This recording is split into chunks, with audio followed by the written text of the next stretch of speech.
예수님께서 이 땅에 왜 오셨겠는가?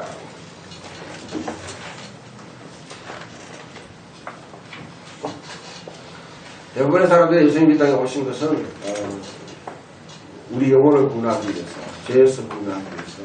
예, 맞는 말입니다. 맞는 말이고, 마가복음 10장 45절이 마가복음의 하나의 핵심적인 구절인데, 메시지인데, 인자가 온 것은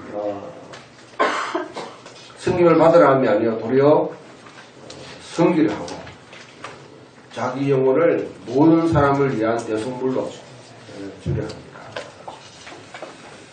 그래서 성김 받으려고 하는 것이 아니라 성기를 보셨고 또한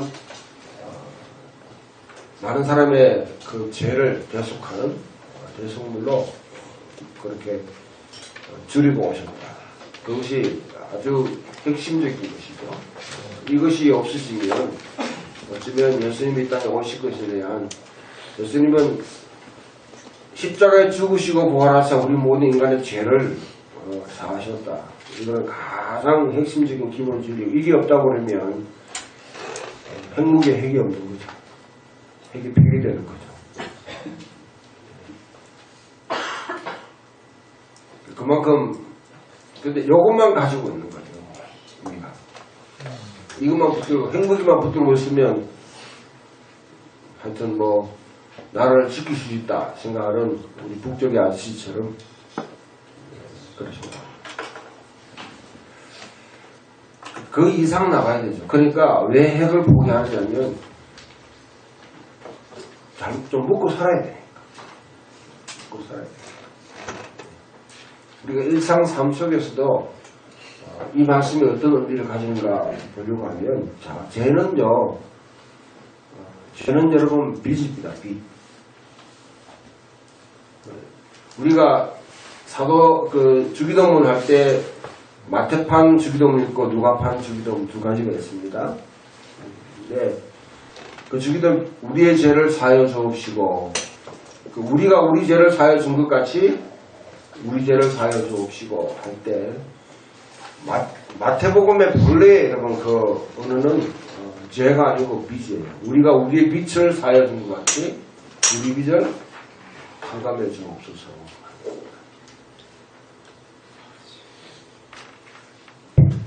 인간이 죄를 지으면 하나님께 빚지는 겁니다. 인간이 죄를 지으면 하나님께 빚이 생기는 거죠. 그 빚을 탕감하는 게, 빚을 이제 이렇게 갚는 게 뭐냐면 제사를 드리는 거죠. 제사를, 다양한 제사를 통해서 하나님 앞에 용서를 구하고 자기 죄를 자복하고 빚을 이제 갚고 가는 겁니다. 그런데 그 빚을 어떻게 다 갚겠습니까? 인간이 지은 죄를 계속 수 없이 지는데, 물어봅시다, 여러분들. 구약의 율법은 은혜예요? 아니면 이거는 하나의 어떤 징벌이에요? 은혜입니까? 아니면 이거는 우리에게 위협하는 거예요?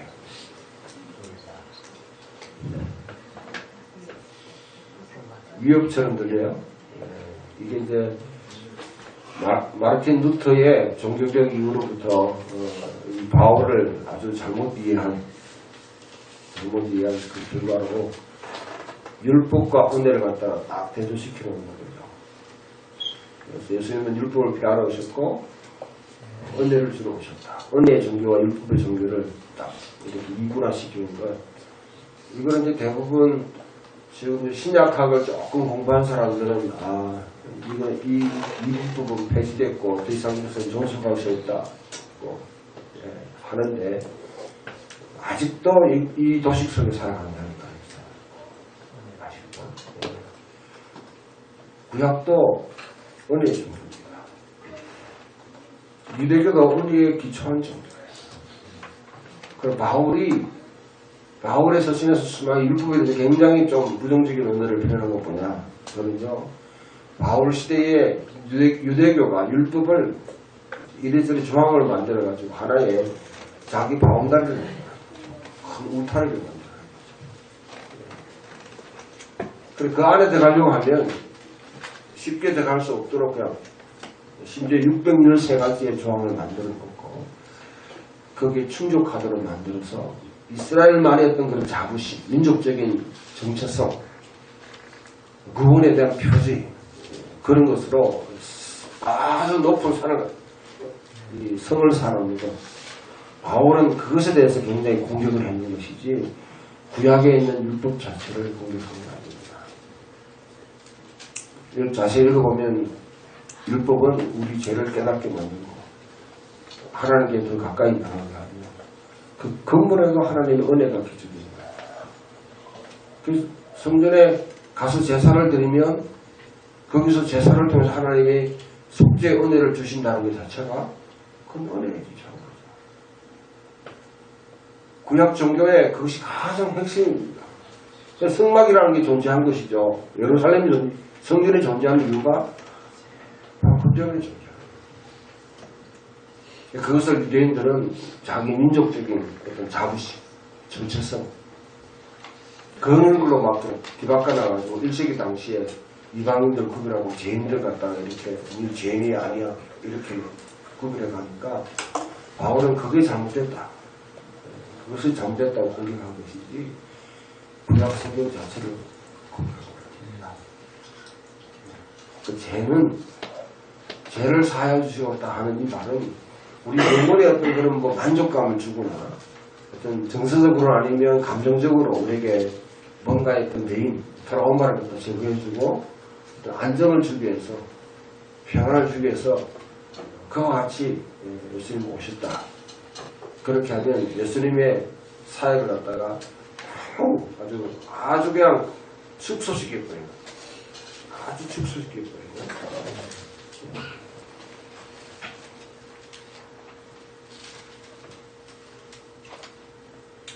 통닭을 한 마리 잡으면 누가 제일 맛있어요?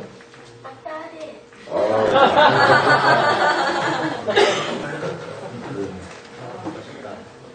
그래 모세는 또 호식이 2마리 먹어보자. 또 예? 옆구리 살. 그 살이 터벅터벅한 거 아니에요? 날개는 살이 없지만 내려가. 뭐 어떤 분은 날개살, 날개 뭐, 예. 또 어떤 분은 그냥 똥집만 좋아하시는 분들 있고 닭발. 장로님도 닭발에 또 보시죠. 각기 다르잖아. 그런데 통닭 한 마리를 갖다가 닭발로 아니면 여러분 뭐 옆구리 살 그냥 닭다리만 잡고 그걸로 표현할 수 없죠. 통닭 자체에는 여러 가지 다른 부위도 있는데 그걸 한 가지로 그냥 축소시켜 버리면 다른 걸 다 내버려야 돼요. 율법 전체가 우리 하나님 말씀 전체가 어떻게 말씀하시는가를 예수님이 땅에 오셨는데 우리 영혼만 구원하게 오신 분이니까 그러기에는 너무 우리는 예수님의 사역을 갖다 아주 축소시켰어요. 아주 그냥 영혼의 종교로만 만드는 거예요. 이걸 무시하면 안 돼요. 이거 없다 하면 안 돼요. 여기서 더 나가야 되죠. 전체를 볼 수 있어야 되죠. 우리의 삶 전체를 갖다가 바꾸고 하나님 창조한 세계를 회복하기 위한 것이다. 하나님 창조세계. 여러분 창세기 1장에 하나님의 창조에 대한 이야기가 나올 때에 그 창조는요 딱 구도가 맞춰져 있습니다.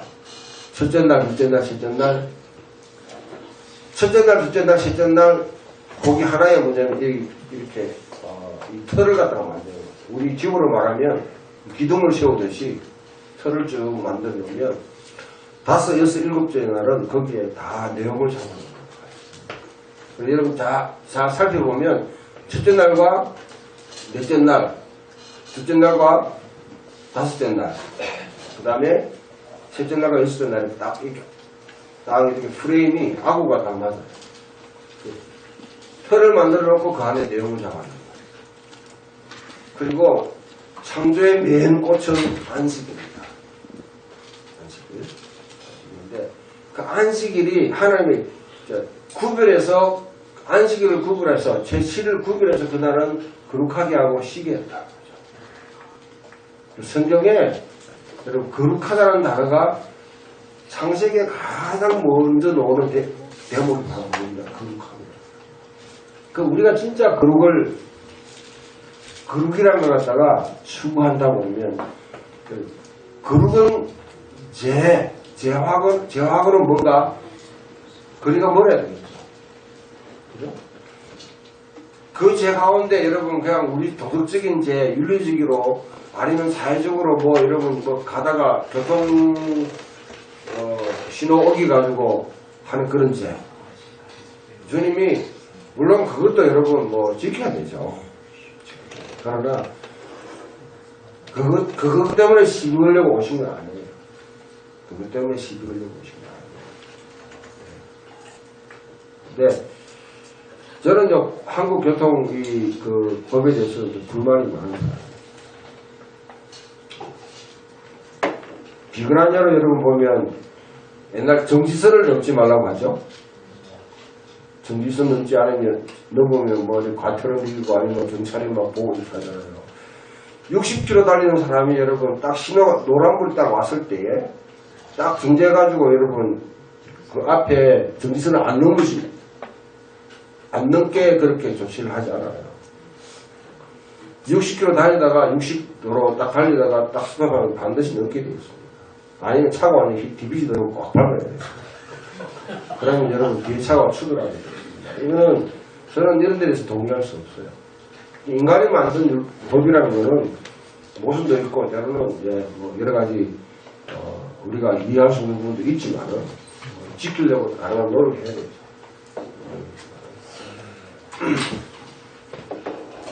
이런 부분에 대해서 이런 법 지키고 그게 죄라고 이렇게 성경이 정지한 건 아니라는 거죠. 거룩이라는 것은 근본적으로 창조의 이 세계에 대한 이걸 파괴시킨 죄가 들어가가지고 인간의 세계의 안식 구조를 갖다가 파괴시킨 거죠. 제7일부터 안식 구조가 이 땅에 이제 이루어져서 돌아가도록 그렇게 되어 있는데 거기에 사탄이 들어와서 인간으로 하여금 죄를 짓게 만들고 이 땅의 안식 구조를 파괴시키고 왜 여러분 성경에 안식일을 지키라, 안식년을 지키라, 기년을 지키라 이렇게 하냐면 그 안식일 구조, 그 안식 구조를 회복합니다. 진짜 거룩은 그냥 여러분 정결하게 재해결하고 성령이 꽉 차가지고 거룩하게 뭐 이렇게 희게 보이고 아니면 뭔가 빛이 확 빛나게 보이고 그런 게 거룩이 아니고요.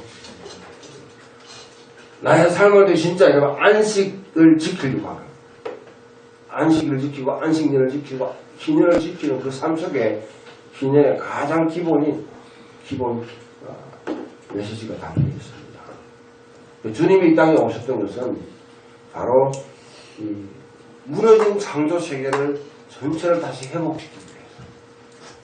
그런데 그 창조 세계에 하나의 핵심적인 역할을 하는 분이 누굽니까? 존재가 하나님 형상대로 지음받은 인간입니다. 인간은요, 인간이 왜 존재하냐면 인간은 하나님의 형상으로 지음받았기 때문에 기능하는 것이죠. 일단 여러분 반려견들 잘 지내죠, 멍이? 네.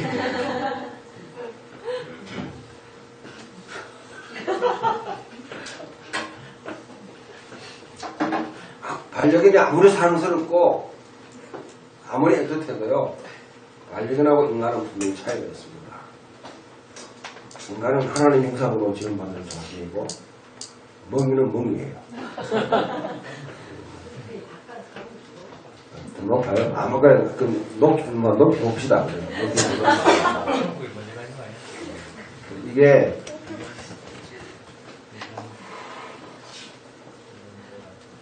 저번에 우리 이 가지아 숲 하면서 토론하는데 제가 뭐 그 동성애 이야기를 갖다 좀 했기 때문에 우리 말가문에 장론절을 부려가지고 그 자리에 이제 이야기를 나누는데 왜 이야기 내가 마지막 질문했어요. 자, 그러면 물어봅시다. 동성애를 하는 사람이 하나님 형상으로 지원받은 사람입니까? 아닙니까? 동성애 하는 사람조차도 그 사람이 하나님 형상으로 지원받은 존재입니까? 아닙니까? 하나님의 형상으로 지원받은 존재이면 존중받아야 될 대상입니다. 동성애라는 행위 자체를 여러분들 그 사람의 삶, 인격 자체는 반드시 다른 것하고는 구별되게 거기서 출발을 해야 돼요. 그러면 정죄의 대상이 아니라 치유하고 회복해야 될 대상으로 봐야 되는데요. 마치 바이러스처럼 뭔가 박테리아처럼 뭔가를 전염시키고 지금 뒤집을 그런 존재를 보기 때문에 처음 시각 자체가 출발점이 잘못된 겁니다. 저도 동성애를 찬성하지 않습니다. 그 자체가 죄라고 생각해요. 그래서 동성애자를 마치 여러분 어떤 그 괴물처럼 아니면 전염병을 갖다가 이 사회를 완전히 막 엉망으로 만드는 사람을 만들어버리고 그런 시각으로 평가하고 이야기하는 건 잘못됐죠. 그분이 그렇게 이야기하니까 그 다음에 말을 못하지. 출발을 그렇죠. 하나님의 형상으로 지원받은 인간이 인간을 창조하셨는데 그 인간에게 죄가 들어와서 인간이 하나님과의 관계가 파괴될 뿐 아니라 인간과 인간과의 관계도 파괴시킵니다. 그게 가인과 아벨이 살인을 저지르는 인류 최초의 그런 여러분 살인이라는 게 등장하게 되는 거죠. 그것만 그렇습니까? 인간 스스로가 파괴시켜요. 죄가 들어와가지고 인간 스스로를 자기 스스로를 파괴시키는 자기와의 갈등도 그렇게 진정한 자기와 현실적인 자기와의 갈등을 일으키게 돼요. 뿐만 아니라 이 하나님 주신 창조 세계에 대해서 이걸 갖다 무지하게 그런 개발하고 파괴하고 그래서 어쩌면 여러분 지금 가장 경계심이 높은 게 이전까지는 여러분 오존 북극에 이게 빙하가 녹으면 어떻게 녹아지면 어떻게 할지 하는데 사실은 가장 인류에게 위협되는 게 뭡니까? 미세 플라스틱입니다. 미세 플라스틱입니다. 우리가 먹는 여러분 바다에서 나오는 그런 가운데 체내에 그냥 여러분 소화되지 않고 그냥 이렇게 축축되게 있는 미세 플라스틱이 이게 어쩌면 인간을 갖다 가장 빨리 멸망시킬 수 있는 하나의 요건일지도 모른다 할 정도로 우리는 플라스틱 하면 좋아가지고 막 생산하고 사용하지 않습니까? 지금도 이런 플라스틱 없으면 어떻게 살아요? 근데 거기 오히려 인간의 멸망을 지금 제초받지 못하고 할 정도로 위험해요. 인간은 진보와 발전을 통해서 뭔가를 했다 할 때 그게 뭔가 인간의 유익을 가져다 주는 것만 보지 그것이 되돌아와가지고 어떻게 인간을 갖다가 파괴시킬지에 대해서는 잘 생각하지 않아요. 이런 자연과의 관계 그 관계 속에 있는 인간들 자기 구조 속에 제가 이 땅에 들어와가지고 창조 세계의 안식을 파괴시켜버린 그 세계를 전체적으로 회복하기 위해서 주님이 오신 것이지 인간만 달랑 보내가지고 여러분 마치 외계에 우리를 갖다가 어디에 천국을 만들어놨는지 어디에 있는지 모르겠지만은 거기로 그냥 데려가기 위해서 우리를 구출하기 위해서 탈출시키기 위해서 이 땅에 오신 것은 그 개념을 이제는 지우십시오. 저는 분명히 확실하게 성경을 읽고 계시록 맨 마지막에 여러분 하늘은 시안과 새 땅은 내려옵니다. 이 땅에 내려와요. 우리 시안과 새 땅은 내려오는데 우리가 올라가 버리면 이게 이제 소위 말하는 미스매치죠.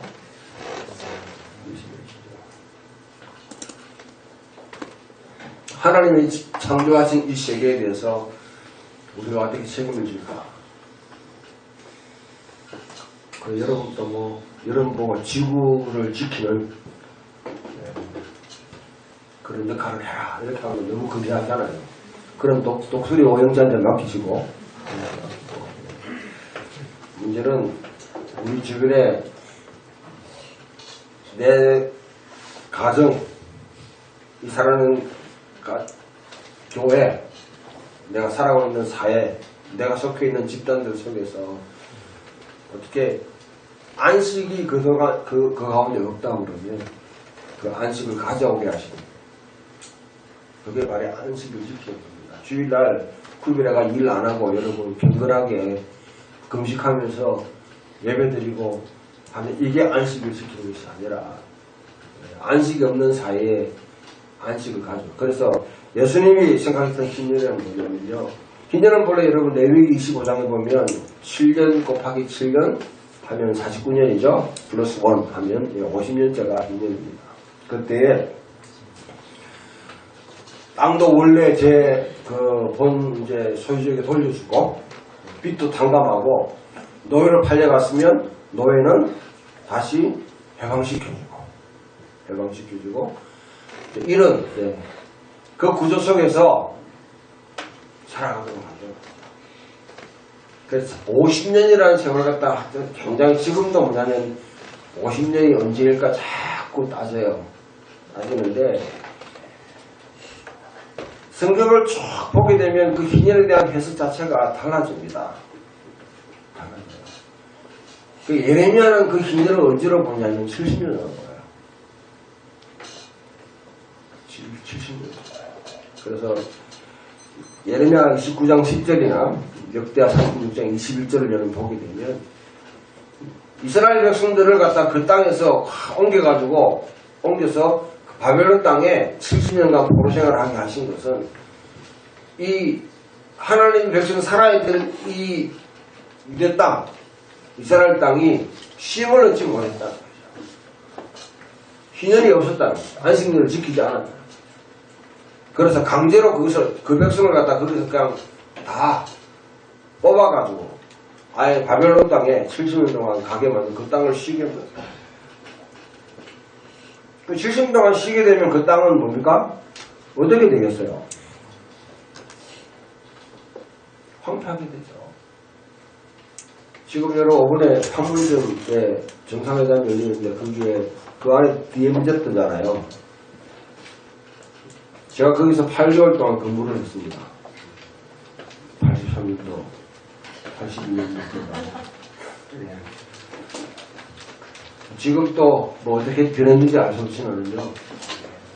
거기는 뭐 나무하고 여러분 자풀이 완전히 그냥 6.25 전쟁 때 남북간에 가장 치열하게 전투했던 곳이니까 거기는 거의 뭐 소나무는 거의 없고 전부 다 이런 낙엽송들인데 그건 대부분 뿌리를 잘 내리고 잘 번식하는 게 다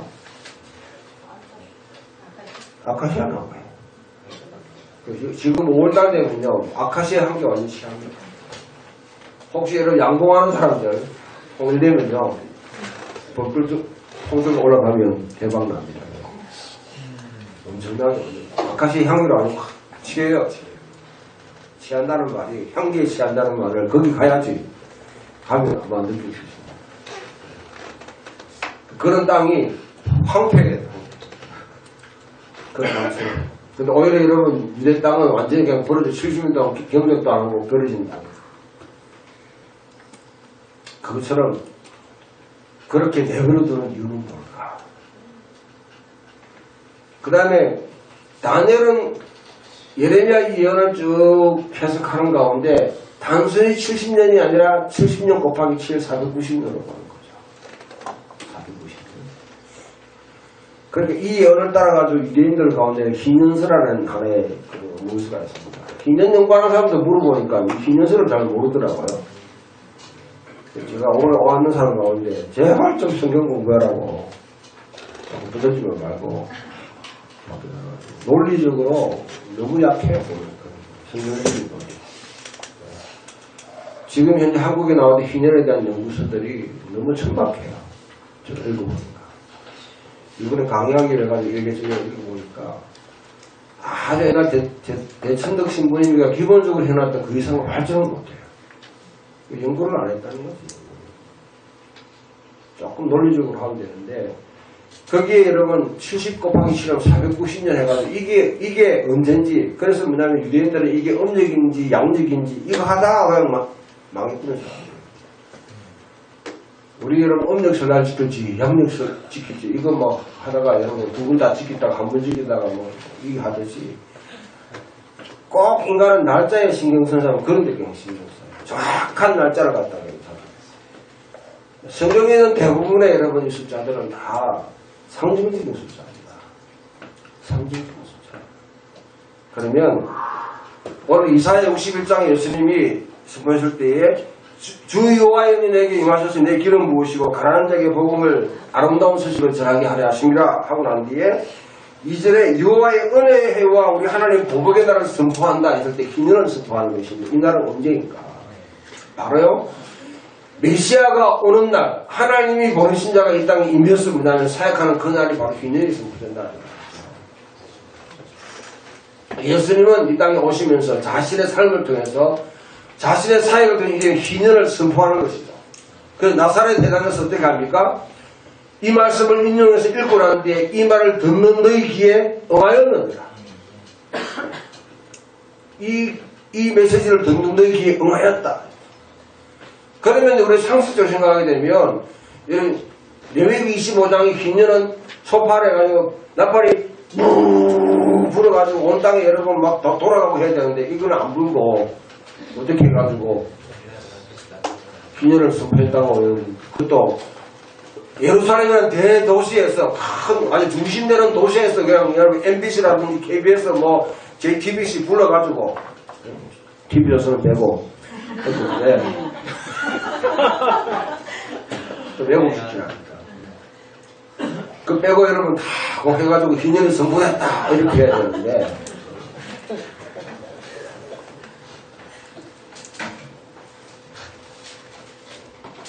그거 없이 그냥 나사렛 이스라엘 땅에서 가장 골짜기에 해당하는 거. 지금 우리로 말하면 여러분 가장 중대한 여러분 메시지를 어디 쓰느냐면 혹시 뭐 해당되면 용서하세요? 저 청송 골짜기나 아니면 저 영양이나 뭐 이런 데서 가가지고 영주 골짜기에서 여러분 선포하면 누가 주목하겠어요? 그 자기 동네 그것도 언론을 갖다가 여러분 뭐 이렇게 초청한 것도 아니고 그 동네 할아버지는 모시고 이렇게 했다고 그러면 누구도 뭐 별로 신경을 안 쓸 수 있죠. 그러니까 희년에 대해서 별로 중요하게 생각 안 합니다. 그러나 예수님의 삶을 여러분 이해할 때 예수님이 이 땅에 말씀하신 걸 이해할 때 항상 이미와 아직 아닌 이미 시작됐지만은 아직 진행 중에 있는 것. 그것을 항상 염두에 둬요. 예수님은 사역 초반에 그와 같이 희년을 선포했는데 그 희년 나팔이 언제 불립니까? 소파를 언제 불립니까? 예수님의 십자가 죽음을 통해 바로 그게 대속죄일이란 말이죠. 이 땅에 이스라엘이 지켜왔던 그 어떤 속죄일과는 초월하는 매년 드리는 그 속죄일은 어떻게 합니까? 그 제사장들은 죽어버려요. 매년 반복돼요.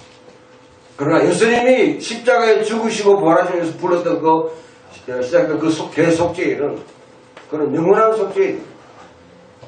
그걸 통해서 이 땅에 바로 이 말씀이 지속적으로 영향을 미치도록 그렇게 선포하신 겁니다.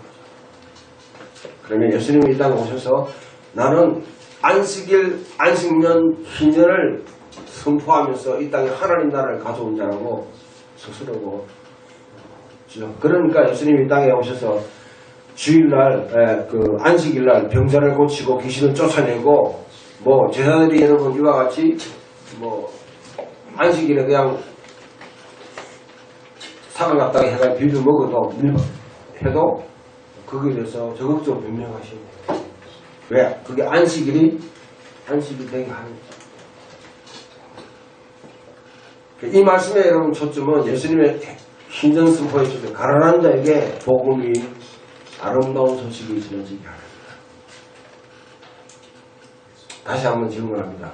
여러분들 자신은 가난한 자가 누구예요? 누가 가난한 자예요? 중글중글거리지 말고 이야기를 겁니다. 누가 가난한 자예요?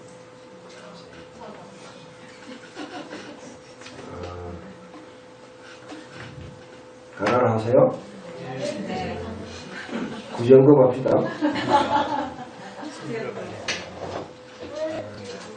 누가? 모세가 제일 가난해? 아버지가 책임이 크네. 아버지가 요즘 집을 쉬고 있냐?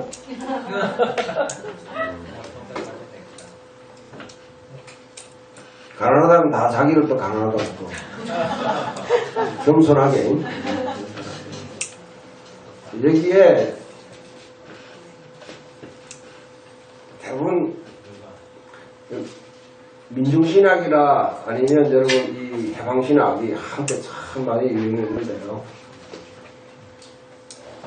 좋은 역할을 저는 했다고 생각해요. 좋은 역할을 했다.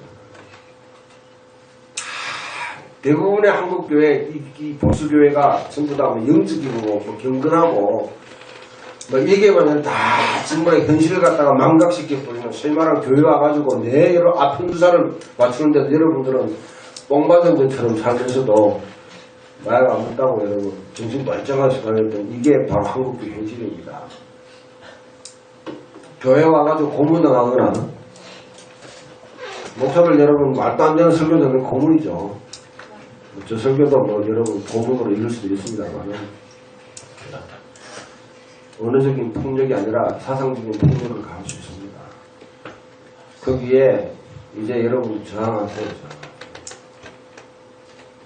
그리고요 또 뽕맞은 것처럼 교회 오면 여러분 이 마취제 탁 대입해가지고 고통을 잊어버리다 천국 가면 위로와 눈물과 뭐 죽음과 고통도 없는 곳이 온다.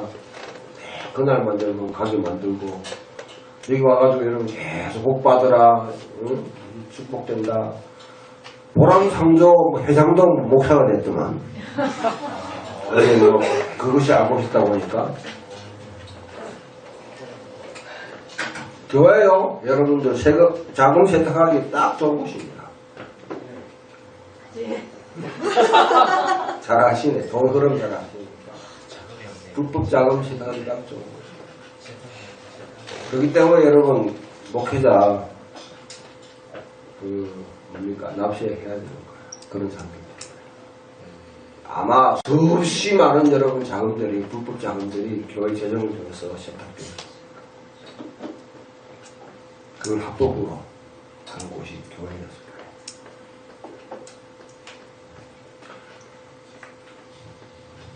그런 여러분 그런 목회자 그런 설교 듣고도 아멘 할렐루야 하는 그 사람은 도대체 뭐 어떻게 봐야 돼요? 어떻게? 아직도 그렇게 살 거예요, 여러분들. 다른 교회 집회 가가지고 은혜롭고 감미롭고 아주 그냥 여러분 그 감동되는 그런 메시지에 젖어들어서 그거에 듣고 손 들고 아멘하고 여러분 은혜 받았다고 할 거예요, 여러분들.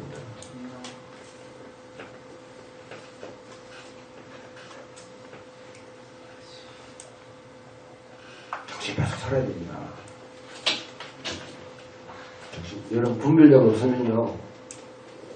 분별력 없으면 내가 지금 여러분 먹는 음식에 농약이 들어오는지 아니면 여러분에게 뭐 다른 여러 가지 참 먹지 말아야 발암물질 먹는지 그것도 모르고 그냥 먹는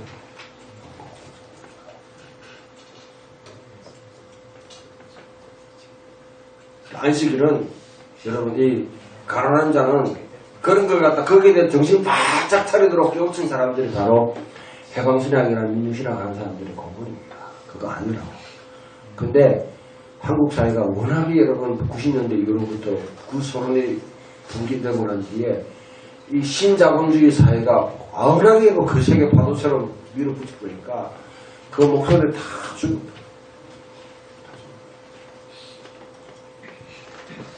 가난한 자는 영혼이 가는 사람은 아닙니다. 목마른 사람들 아니에요. 목마른 사람 시행분을 작게 갈급한 같이 내 영혼주를 작게 갈급합니다. 참 저도 그거 가지고 많이 그냥 우려먹었습니다. 가난한 자는 이스라엘 백성들, 광야 이스라엘 백성들이 삽니다. 광야 이스라엘 백성같이 하늘에서 내리는 만나와 매출하기로 자기 삶을 살기로 결정하는 사람들에게는 복된 소식이라는 것이죠. 그것을 간구하고 그것을 바라보는 그런 이스라엘의 정체성이 바로 가난한 자입니다. 그래서 가나안 땅에 들어와서 살면서도 50년마다 주기로 다시 원판으로 리셋하는 거죠. 리셋. 뭡니까? 다시 뭐냐면 광야로 돌아간다. 광야에 들어가서 맨 처음에 땅 나눌 때에 그때에 뭐냐면 정신으로 돌아가죠. 사회를 다시 뭐냐면 리세팅하다.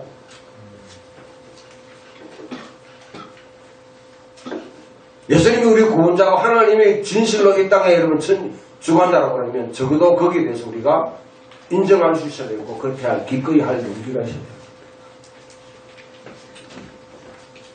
이게 이제 현실적으로 어떤 의미를 가지는지 아셨죠? 그게 뭐냐? 설명하는 게 바로 마음이 상한 자를 치유한다. 이게 여러분 뭐 그냥 내적 치유해가지고 내가 상처받은 거 치유하고 그게 장되시는데 역사를 살아가다 보면 여러분 그냥 개인과 개인 속에서 거치는 여러 가지 상처도 있겠지만은 우리가 여러분 살아가다 보면 도저히 한 개인으로 저질 수 없는 국가가 저지른 죄, 이 사회 구조가 뭐냐면 사람을 갖다 상처를 입힌 것에 대해서 우리 어떻게 설명하죠?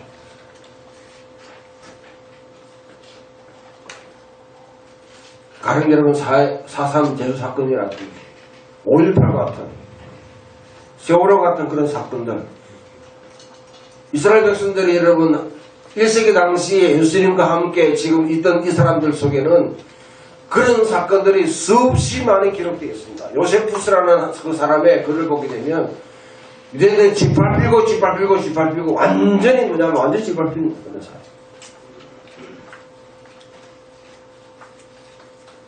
일제 36년에 그 흔적들을 많이 봤지만 우리는 이제 겪어보지 않았죠.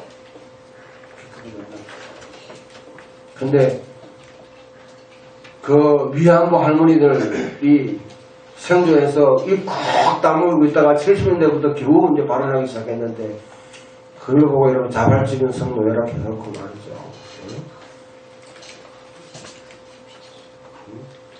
그런 발언이 그대로 살아있는 땅이 바로 여러분 이 남한 땅입니다.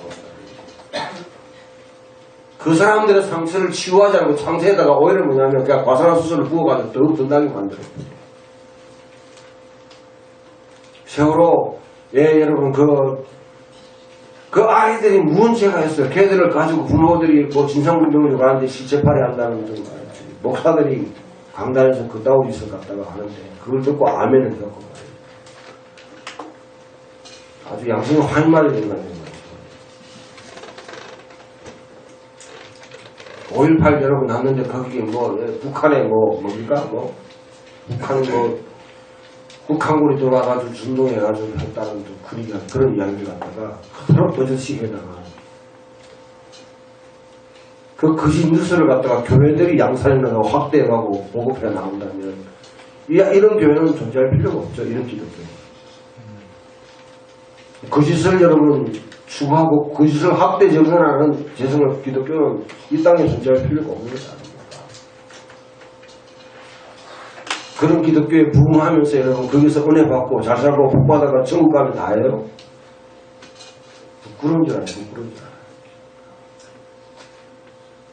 거기에 대해서 여러분 주변에 적어도 여러분 이 풍경 있는 교회 여러분 이때까지 함께 제 메시지를 있었다고 그러면 이제 저항할 수 있어요. 마음이 상한 자는 그 상처들을 치유하는 거예요. 억눌린 자, 매인 자, 그냥 여러분 사탄에게 사로잡힌 자, 아주 진짜 여러분 자기 빚 때문에 자기 자녀를 갖다가 아니면 자기 자신이 노예생활을 한다고 생각해보세요. 남한테 빚에 매여가지고 늘 빚 독촉을 받는 그런 상태에 있다고 생각합니다.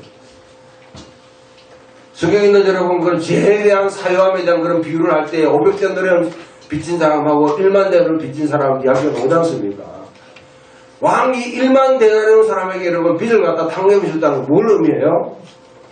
희년을 선포했다는 것입니다. 희년을 선포했다는 것이죠. 그런데 그 희년의 은혜를 입은 이 인간은 500대너를 빚진 사람한테 가가지고 빚내라고 하고 독촉합니다. 희년을 희년으로 시키지 못하는 사람을 하나님이 진노하시죠.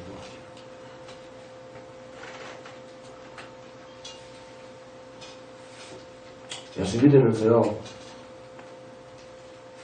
빚지고 뭐 이런 거 하다 보면 하겠지만 빚을 갚을 수 있으면 능력이 있으면 갚아야 됩니다.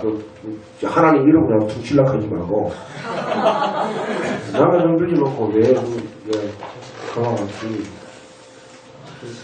오늘 이상하게 또 받는 사람이 있어요. 자기가 써가지고 했으면 갚아야죠, 신실하게. 근데 갚을 수 없는 상황에 있는 사람이 있다는 거죠. 아무리 추출해서 이런 빚을 갚을 수도 없는 사람한테 빚내라고 자기는 너무 잔인하잖아요. 거기에 대해서는 뭔가 여러분 우리가 좀 조치를 취해야죠. 교인들끼리 돈 빌려주고 그렇게 가지 마세요. 족부리고 나면 그 다음에는 뭐 받으면 고맙고 안 부르면 가져오고.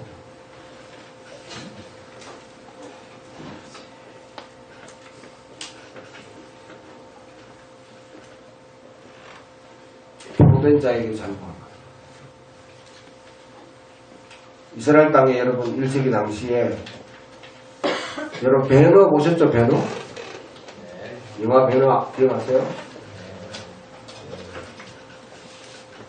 로마의 정독이 왔을 때에 로마의 지배가 일어났을 때에 10만 명의 유대인들이 여러분 산채로 잡혀가지고 로마의 노예시장에 팔려갑니다. 역사가는 말하기를 그 당시에 여러분 노예시장에 노예 가격이 축되는 공급과잉 됐습니다. 그 노예로 잡혀갔던 후예 중에 한 명이 바로 바울입니다. 바울의 할아버지가 폼페이 장군에 귀화해 가지고 전쟁 종군 노예로서 생활했습니다. 그리고 여러분 사도행전 6장에 보면 자유민, 프리덤이라는 것은요 노예에서 해방된 그 해당들이 예루살렘에 포로라는 게 일상적으로 여러분 그와 같이 전쟁 노예, 빚 때문에 노예로 팔려가는 것들, 인간의 삶을 아주 짐승의 수준으로 격화시켜버리는 그런 사회. 로마는요, 그 도시 국가인 로마가 어떻게 세계를 지배할 수 있었겠습니까? 거기에는 수많은 전쟁을 통해서 확보한 노예들의 노동을 통해서 유지된 것이 로마의 그런 기술이라고 하는데, 예수님은 거기에 정면적으로 지금 맞닥다는 거죠.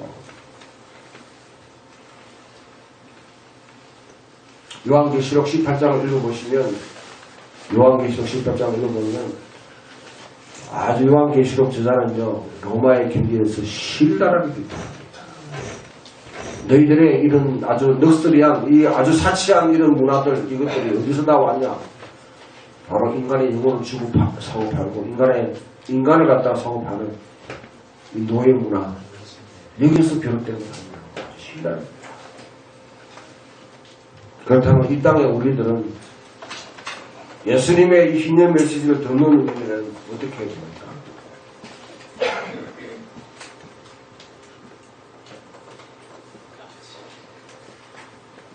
이제는 이사야 61장 3절 4절부터 마지막 절까지 내용들을 살펴보면 예수님의 메시지가 뭔지를 확인할 수 있습니다.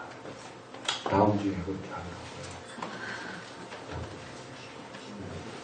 예수님이 이 땅에 오셔서 휘년을 선포하셨습니다. 그렇다면 나는 내가 살아가는 삶의 환경 속에서 안식일이 안식일 되게 하고 휘년이 휘년 되게 하고 하나님 나라가 이루어지는 삶을 살도록 적극적으로 삶의 모든 자체를 바꿔야 됩니다. 그 속에 진짜 거룩이 있고 그 속에 진짜 은혜가 있는 것이죠. 심리적으로 호황된 영적으로 여러분 포장시킨 그런 은혜에 속지 마십시오. 속지 마십시오.